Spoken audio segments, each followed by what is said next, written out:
outperforming as well in some cases, doing better than Tesla. And you just have to think, how much more is this a sustained issue for Tesla going forward, given the fact that you have Elon Musk, who's been very forthright in his opinions, particularly weighing in on politics, particularly in Europe. We've just had the European elections, which Musk has been very focused on.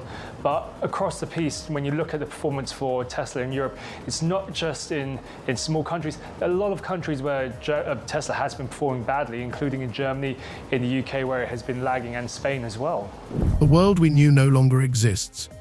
What started as an economic conflict is now turning into a real global clash, where the stakes are rising every day. Over the past few years, the relationship between the US and China has become a fierce battle for the future of the global economy, and the battlefield is no longer just high tariffs, but real strategic moves. Americans used to stability are starting to feel the consequences of this game, but not in the way they envisioned. While every day brings new disturbing news, economists are already saying that we are on the cusp of global instability like never before. We begin with the president's trade war escalating tonight.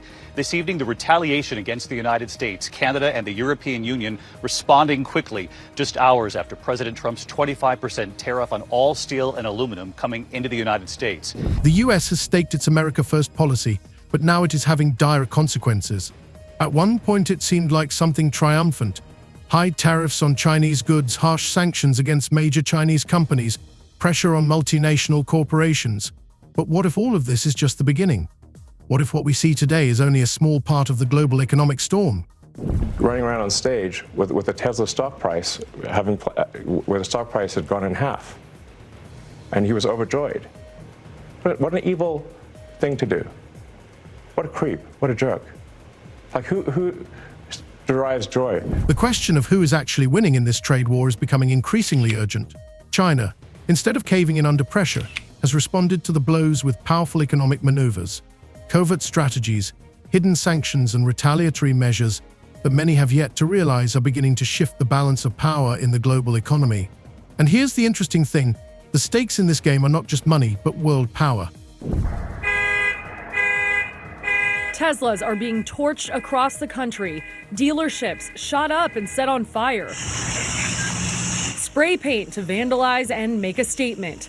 People in Southern California are getting notes on their Teslas, calling them complicit Nazis for owning electric cars. How much are you willing to pay for your morning cup of coffee? How much will the price of the basic groceries you buy at the supermarket go up? This is not a fantasy, but a reality that we are all rapidly approaching. With each new move, the US and China are tearing apart familiar supply chains, creating gaps that are not easily filled. Americans are already facing the consequences of this global economic chess match. Countries once dependent on American solutions are now beginning to look for alternative paths. And most curiously, many of these alternatives are beginning to come not from somewhere far away, but directly from the Chinese economic giants, who are becoming increasingly confident of their dominance. That's from the European Automobile Manufacturers Association. People just choosing with their wallets to not buy Teslas because of that Musk-Trump association. And actually here in London, an activist group called Everyone Hates Elon actually have been hacking bus stop signs with posters. I actually passed one yesterday. First, I wasn't quite sure what was happening, but it said the words 0 to 1939 in 3 seconds. Illusion here, 0 to 60 in like 3 seconds or something. But this poster was alluding to the start of World War II, and the image was of Musk giving that hand salute that we saw at Trump's inauguration that many have attacked as a Nazi gesture. Musk, though, has neither admitted or denied what he was doing. But we're seeing the knock-on effect of that anti-Musk anger across Europe and in terms of sales. The fate of the dollar empire against the backdrop of this confrontation is a question that is increasingly being voiced in global financial circles. We have all grown accustomed to the dollar's dominance as the world's main currency. But how long will this continue? After all, every day China is making moves that could fundamentally change the financial system as we know it. Its responses to US sanctions and trade barriers are not just countermeasures, but real attempts to redefine the global financial map.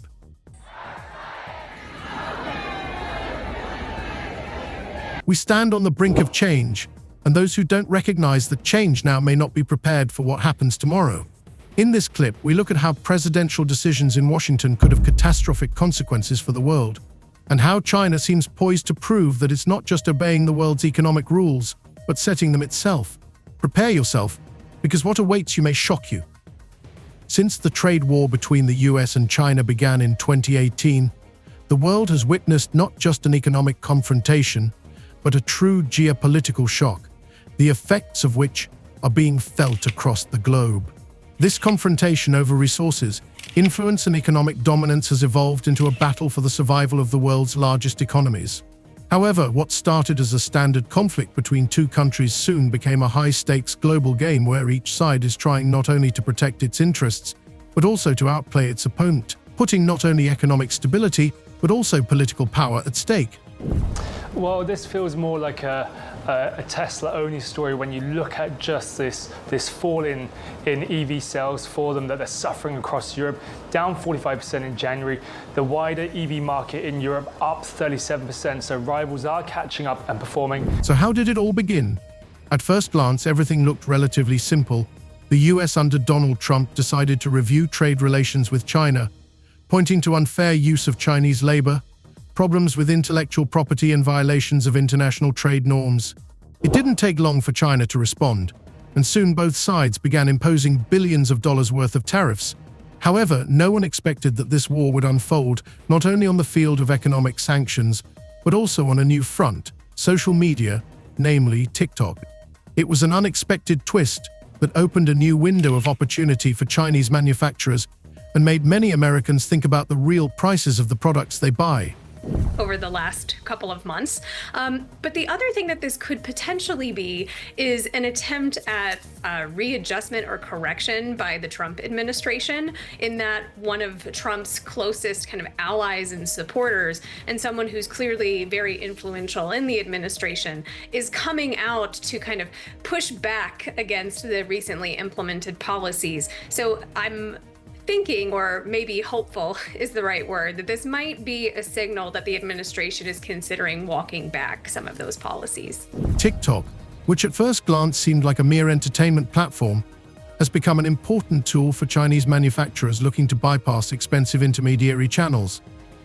Viral videos revealing the extent of the gap between production costs and retail prices quickly attracted attention and caused quite a stir among consumers.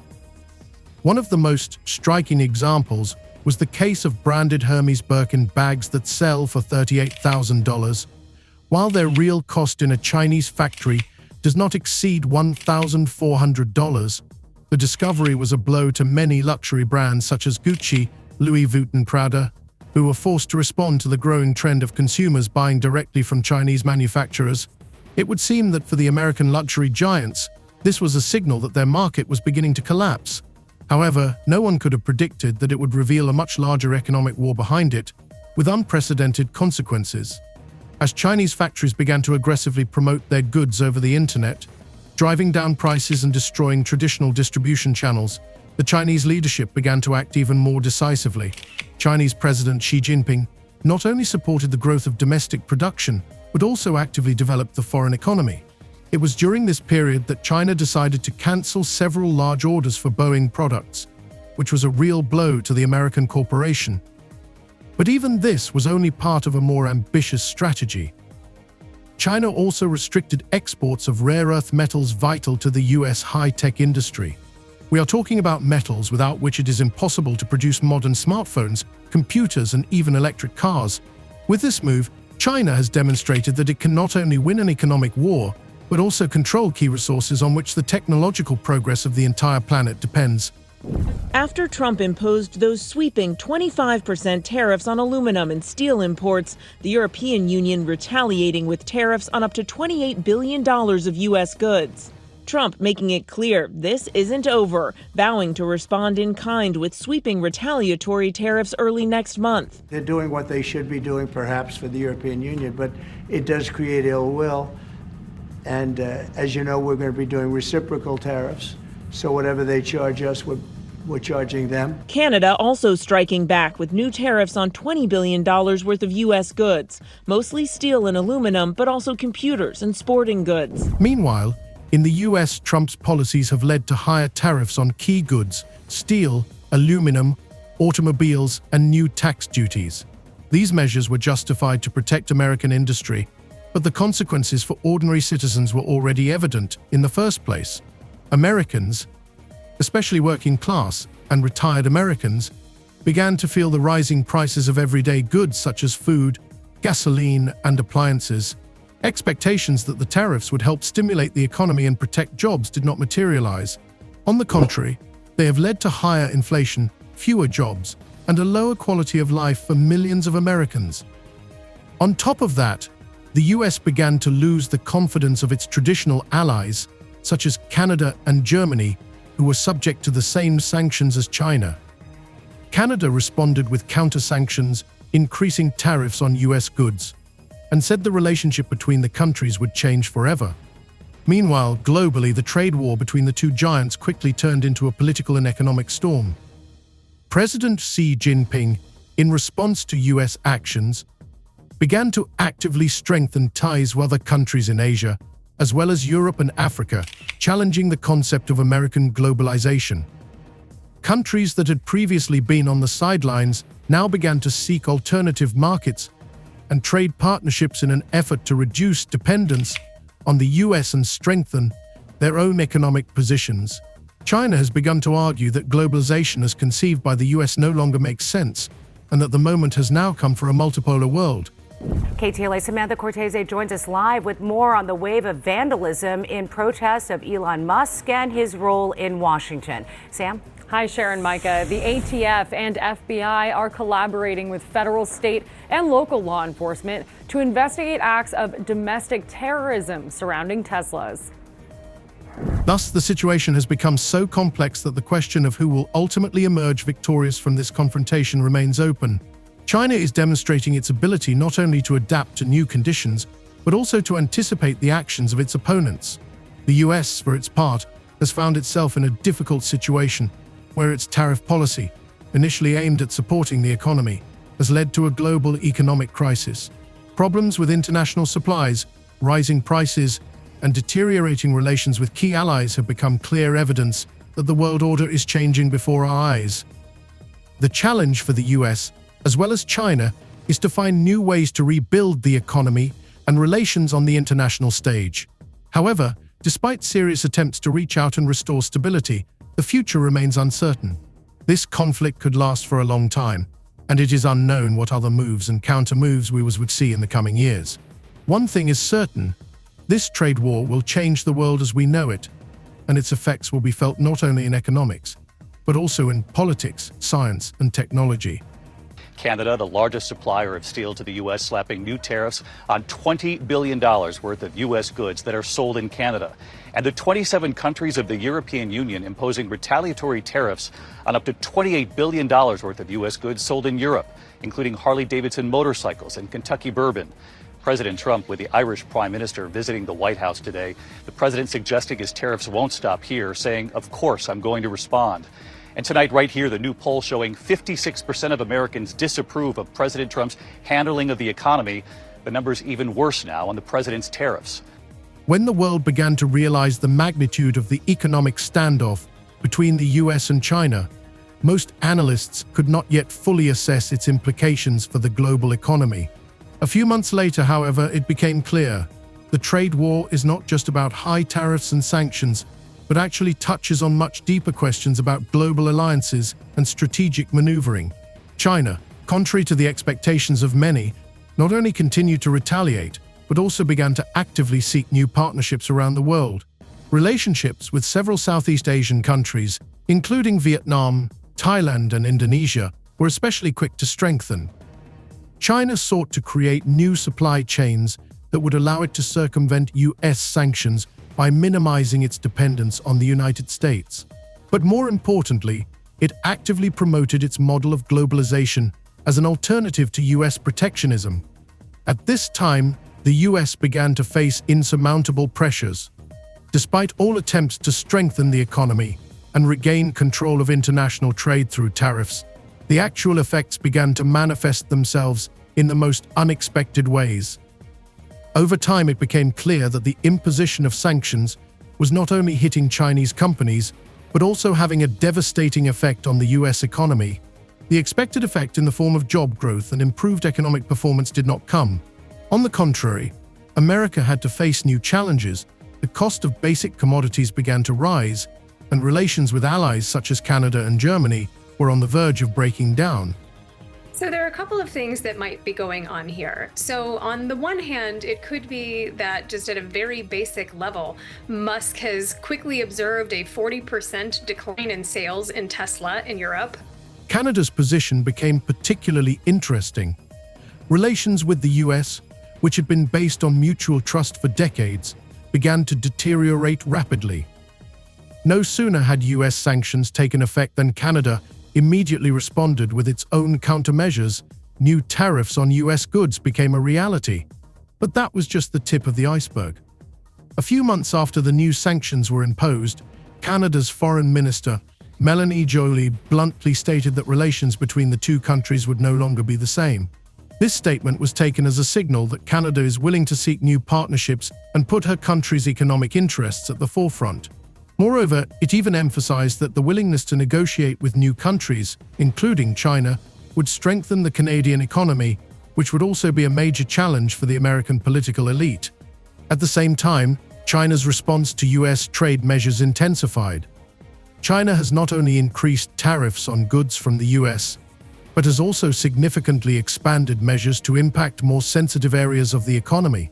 One of the most prominent examples was a move to reduce Chinese purchases of soybeans from US farmers. This threat was so powerful that it dealt a tangible blow to US agricultural producers. The value of the contracts that China cancelled in 2024 amounted to nearly $22 billion. This decision has caused widespread devastation to rural US economies, especially in states like Missouri, where farmers have lost more than $1 billion. The fear of losing such an important trading partner forced the US to look for ways to solve the problem, but China left the US no chance. They began to actively establish shipments of soybeans and other agricultural products from countries such as Brazil and Argentina, which was another blow to the US position on the international stage. Hey Diane, this investigation really just beginning, and one of the key elements will of course be the surveillance video, and investigators potentially have a lot of it to work with as they try to figure out what caused this fire. We know that surveillance footage has been turned over, including video from each of the cars, which could prove vital to understanding what happened here, because each vehicle has its own camera system that works even when the car is off, and 16 cars burned in this fire, and right now investigators don't know what caused it. Meanwhile, the US economic situation was deteriorating. Due to tariff measures and economic isolation, the country faced growing problems in the manufacturing sector. Businesses previously focused on China began to experience logistical and supply chain difficulties, forcing many companies to cut back on production. In 2024, more than 25,000 containers carrying goods from China were stranded at US ports after the trade war escalated to a more violent phase. Faced with congestion at key ports, such as Los Angeles and Shanghai, US businessmen found themselves in an extremely difficult position. Container shipping costs soared and delivery times doubled, if not tripled. This resulted in unprecedented cost increases and significant losses for companies, especially those dealing with fast-moving and seasonal goods. I mean, the things that he's doing is not trying to make America better.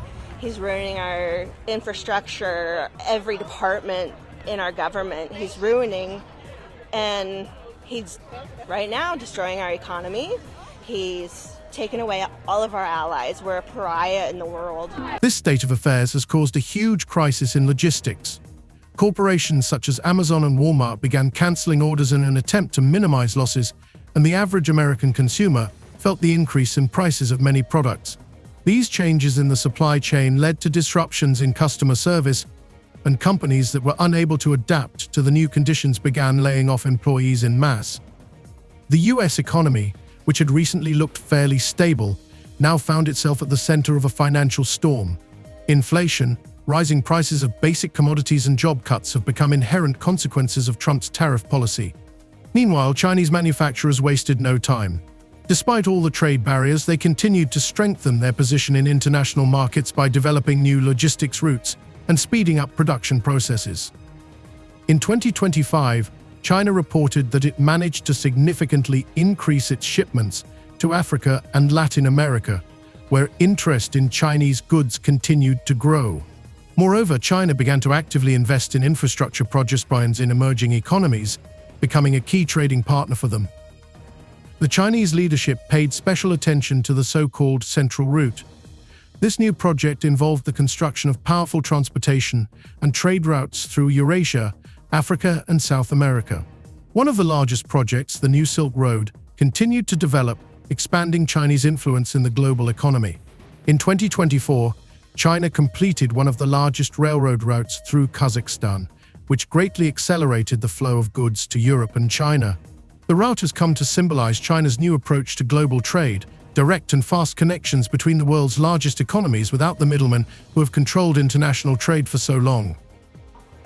Well, you will hear people over in Europe say the new Model Y, the Juniper, could be a difference maker, but that's been in that market now for more than a month. And you would think that you would see a greater snapback if it's going to be a difference maker. Look, we could be wrong. It could be a difference maker once you get the sales for April, May, and June. But when you have a country like Norway, I think the sales were down something like 11% there. I mean, that's a very savvy EV consumer in Norway. And that's long been a strength for Tesla. Very small market, not huge volume, but I think almost all of the vehicles they sell there are electric. And they embraced Tesla long before others. And, you know, the reports there are not encouraging. The global realignment caused by trade sanctions and retaliatory measures led to a decline in the dollar's role in international settlements. China, using its assets, actively promoted the yuan on the world stage. This has led many countries to look for ways to diversify their currency reserves, reducing their dependence on the US dollar. China's direct investments in energy and infrastructure allowed it to strengthen its economic presence in countries like Saudi Arabia and Brazil, which only added fuel to the fire, accelerating the process of global economic transformation. The whole process has continued, and its effects will be felt around the world for a long time to come. The problems caused by trade sanctions, supply and currency wars are increasingly gripping central states, forcing them to adopt new economic strategies. Who will ultimately emerge victorious in this global economic battle remains an open question. But one thing is certain: the US can no longer consider itself a world leader in the old sense, and the world is becoming more multipolar by the day.